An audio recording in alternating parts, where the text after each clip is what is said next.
Oh, hi there, Z here, and welcome to the second part of my Halloween special. And I'm really sorry for missing the deadline of Halloween. I probably shouldn't have promised anything that I wasn't going to be able to follow through. Look, guys, I just wanted to make this real special, right? I just wanted to make this scary movie something interesting and fun to watch. So I thought maybe I could do like, one of the classic horror movies that I grew up on and still watch today. But I thought that doesn't sound special. So then I thought maybe something, nowadays, maybe something recent. And I remembered in the back of my mind, because that's where I fucking put it there, I remember a Netflix horror series that has come out and everyone seems to love it, besides me. And I'm not going to say what it is because I don't need that negativity on my channel, all that hate. But I will tell you that it does rhyme with Haunting at Bill's House, which coincidentally is actually what I called my very first sleepover, where Bill's dad came out completely nude in the middle of the night to get something to eat. And you can't stop looking at a 42-year-old man's balls when you're a kid. They're just magical. They're like, why is it hanging so low? What's going on? I barely know my own body. But besides that, that's for me and the counselor to talk about. So I was brooding and I was irritated, and I'm not gonna lie to you guys, I was actually getting a head start on my Christmas wish list on Amazon when I saw it.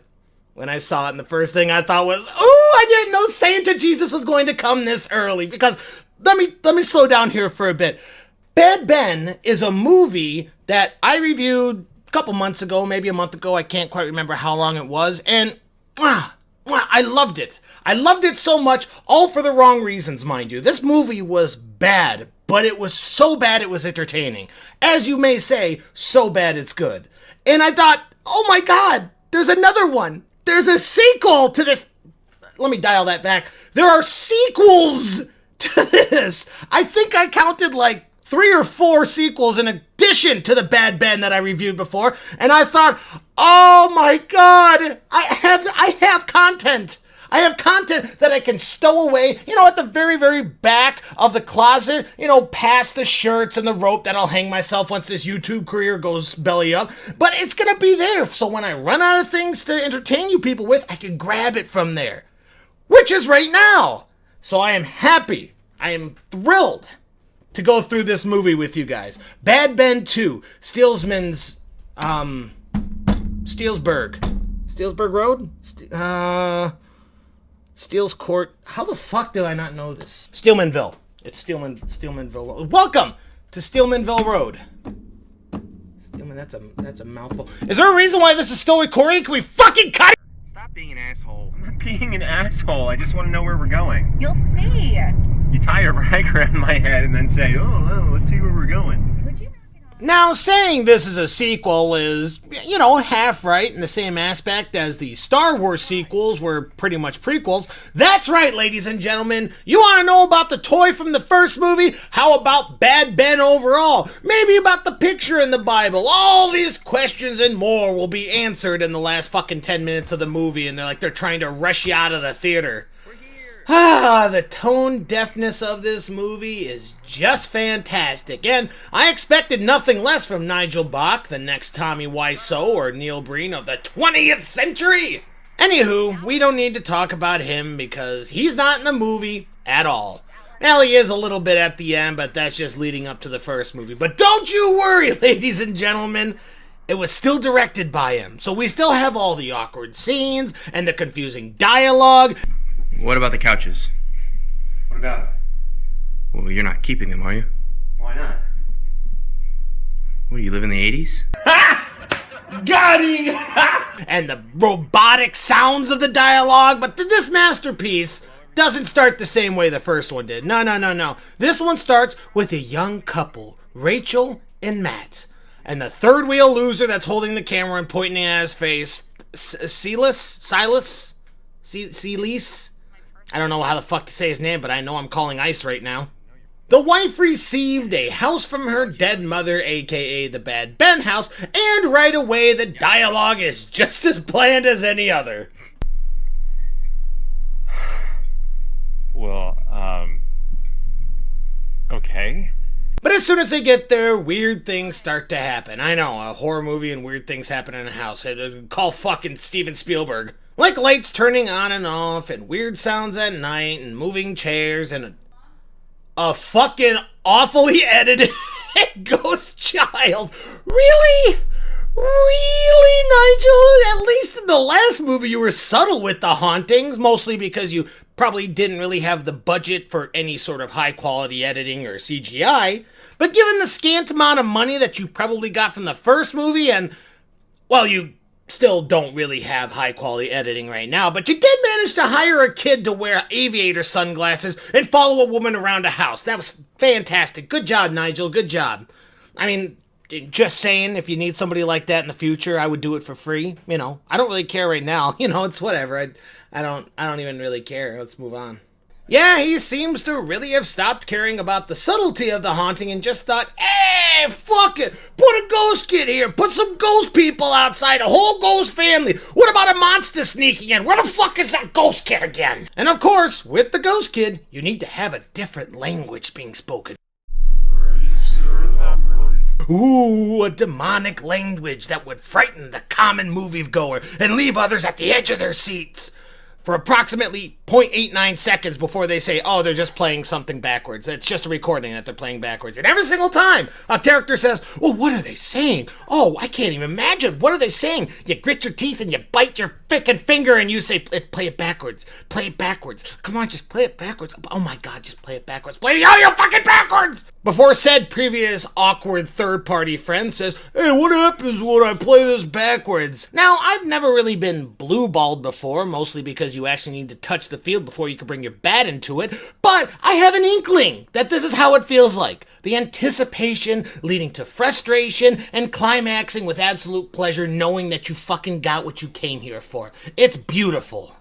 But even though this does sound funny at the very beginning, which at times it definitely is, I laughed out loud multiple times in the first half hour, but the beginning is awfully tedious when it's not actually funny. Like the Ghost Boy, funny, right? Some of the dialogue was so obnoxiously out of date or out of character that it gave me a chuckle. You know, the reason why they installed the cameras to begin with was because she was hearing noises at night, and when her husband comes home from work, she tries to tell him, and she's like, I'm not crazy! I'm not crazy! This is a scary house! And the dude's like, well, what am I supposed to do? I need to work to bring home money to keep the stuff going. But I'm not crazy! You're overreacting! You need to go see a shrink! But I'm not crazy! Look at the evidence now! Whoa, this place must be really haunted. I'm sorry, babe.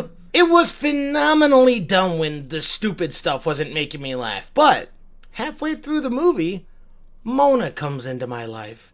And by God, she will never be the same again. I will never be the same. I didn't bang this elderly lady. For fuck's sake. I'll have to edit that part out. Mona is a psychic that knew Rachel's dead mother and oh dear Lord, she's a gem.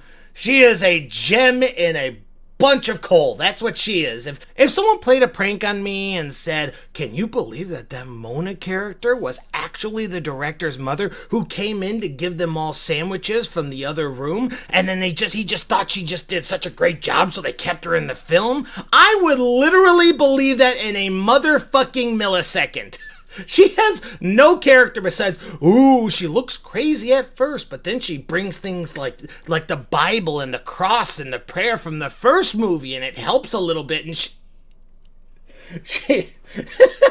she talks to spirits in the most unintriguing way possible, and for some reason we can hear their conversations, because I don't fucking know. We're supposed to be looking at this through the angle of the camera, and at the very beginning of the movie it says a lot of this stuff was taken when the cops took it, so that means the cops heard her talking to the spirits and the spirits talking back, and holy fuck, Mona, never change. Keep the magical cameras, because I want to know what you're saying to Hitler next. Sarah, where are you? I miss you, Mona.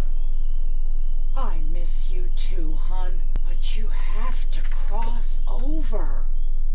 Come in. I don't think they're going to appreciate my being in here when they're not home.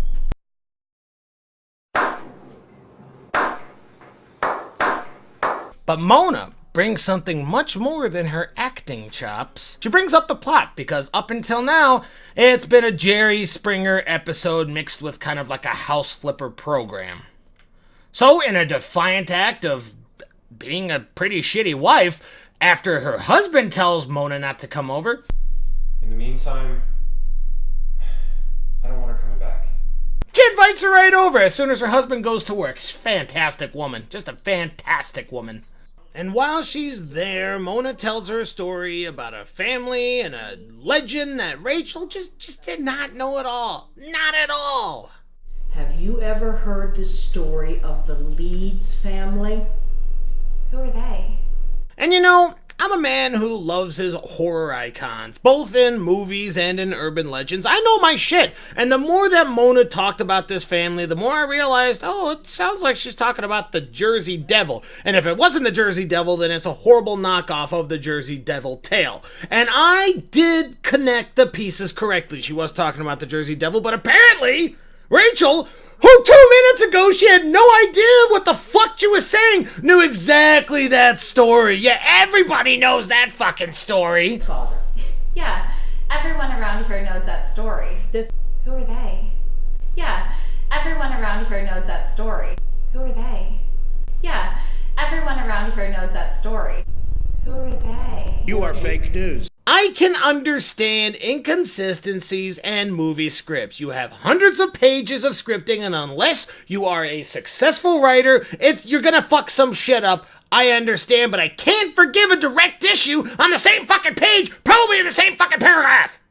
Whew. Okay, I'm calm, I get it. Okay, so basically what she says is that the Jersey Devil is looking to bang Rachel, and she does not want to be banged by a mythical creature. Understandable, I get it. So after calmly telling her to leave, actually, she invited Mona over, and then after 20 minutes tells her to leave or she's going to call the police. Mona, you need to leave or I'm calling the police. Mona gets up, unlocks the door in the living room, which makes no sense at all because locked doors have always been able to be opened in this world because of magic, I would imagine. Leaves out the front door and says, You know what I put in the attic. I'll watch over them and make sure that everything goes as planned. So it seems that she's being shady. If I may say, she's being shady as fuck. And it isn't until the next scene where you see either the Jersey Devil or a man in a Halloween monkey costume open the unlocked door and go straight to the unconsented Rachel Cooch, which obviously somebody didn't tell this monster about #MeToo. And after the, boy, what's a good way of saying this? The monster smash, which if there's not a fucking porn out there called that by now, I'm copywriting it right after this review, comes the quickest morning sickness I have seen in my entire life. Okay, so the Jersey Devil bangs her. Let's get a timeline going. He leaves. The husband comes home after a couple hours and sleeps out onto the sofa. He wakes up. She talks to him, and then she starts throwing up in the middle of the night of the same night she got banged. Now, I'm not a parent. I've never had a kid. And let's be fair, my parental negligence may be showing, but I'm pretty sure morning sickness isn't instantaneous. Of course, it wasn't a regular human pregnancy, so you could argue like, hey, maybe the powers of evil might speed the process along a little bit more, and due to maybe her ovulation patterns and the size of the moon and... Oh my god, it just hit me. I'm breaking down how it might be possible for a make-believe demon to impregnate a human woman. So, I'm spending too much time on this. I'm already starting to lose my mind. Let's finish her up, please, for the love of God. The dude bros get into a fight, which is like, hey bro, why do you hate my wife? I don't hate your wife, bro. Get out of my house, bro. I will search you, dickhead. Pregnancy keeps going along with Matt thinking he's the father because for some reason, when you get banged by the Jersey Devil, it possesses you to lie to your husband for 4 to 6 months. I don't fucking know. The dude bros make up, and that's when the soon-to-be deported Pepe Sylvia, or whatever the fuck this guy's name is, realizes what the audience knew since the very beginning and found out what the ghost said by rewinding the tape. Then, the crazy, possessed, pregnant Rachel stabs him before he's able to tell Matt a fake scream happens.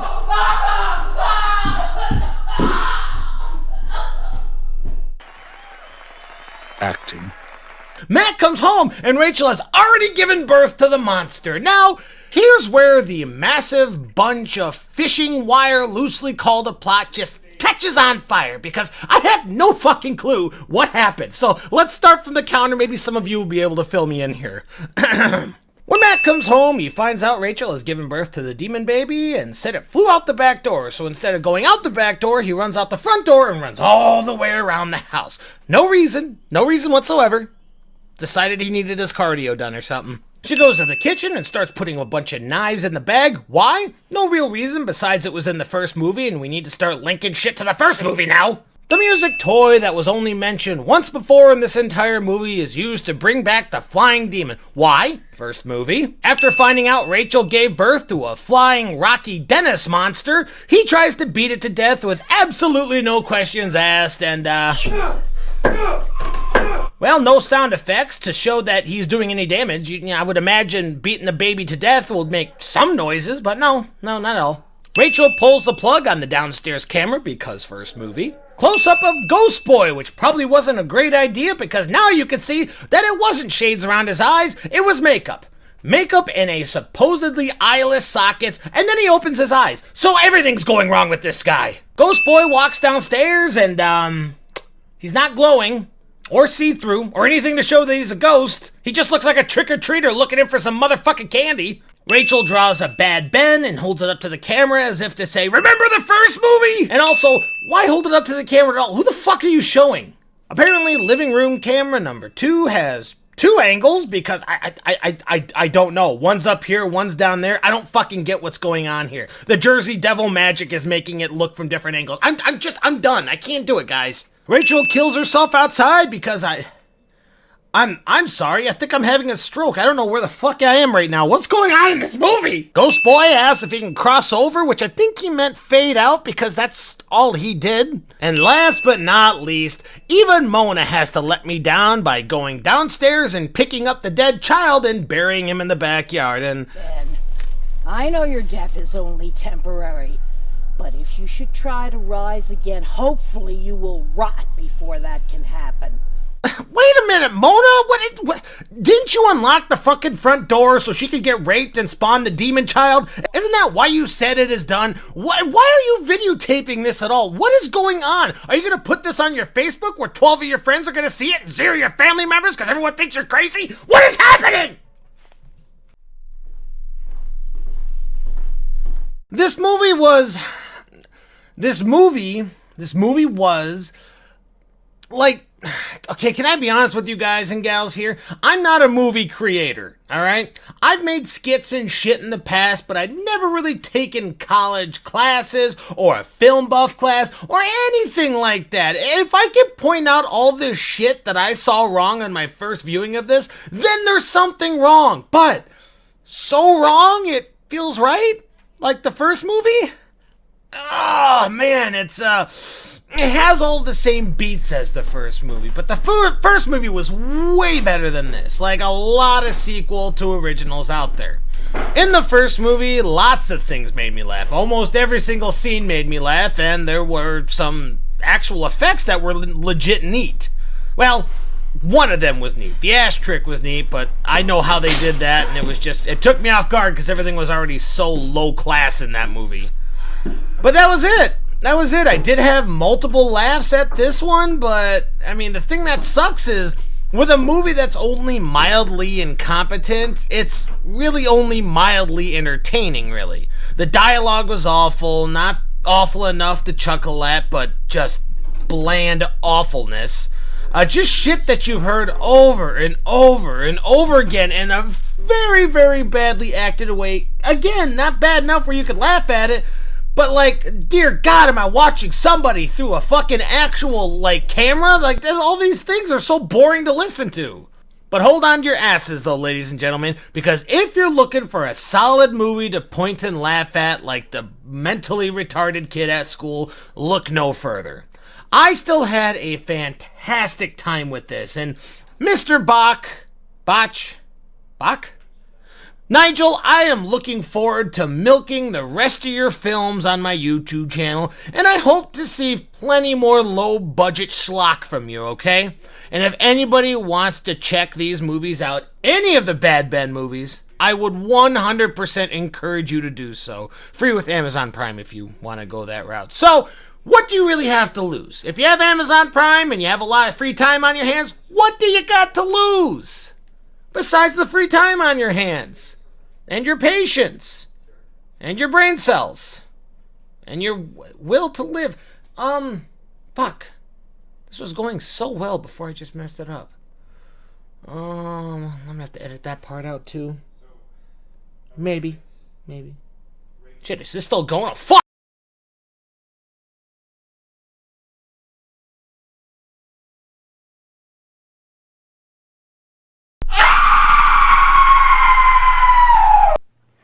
Gotcha. Scared you.